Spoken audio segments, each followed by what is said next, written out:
Hi guys, आज के short video में हम आपके लिए लेकर आए हैं 33 बाई 53 फुट का एक हाउस प्लान जिसमें ग्राउंड फ्लोर पर आपको मिलता है पार्किंग, 1 बेडरूम का सेट और एक 2 BHK का सेट। इसी तरह से फर्स्ट फ्लोर पर आपको मिलते हैं 2 BHK के 2 फ्लैट।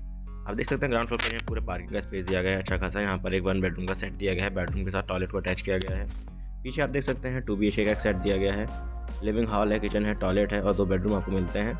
ये ग्राउंड फ्लोर का प्लान था। इसके फर्स्ट फ्लोर पर आप देखेंगे सीढ़ियाँ चढ़कर जब ऊपर आएंगे तो एंट्री होकर बरामदा में पीछे वाला फ्लैट एज इट इज है जो ग्राउंड फ्लोर पर आपको दिया गया है। 2 BHK का अच्छा खासा फ्लैट आपको मिल जाता है। रूम के साइज 12 बाई 10 मिलते हैं आपको। इसी के सब्सिक्वेंट एक और फ्लैट है, यहाँ पर आपको 12.5 बाई 10 फुट के 2 रूम मिल जाते हैं। किचन टॉयलेट अच्छा खासा साइज का मिलता है। फुल वीडियो लिंक डिस्क्रिप्शन में डाल दिया गया है, आप आ जाकर चेक कर सकते हैं। Thank you.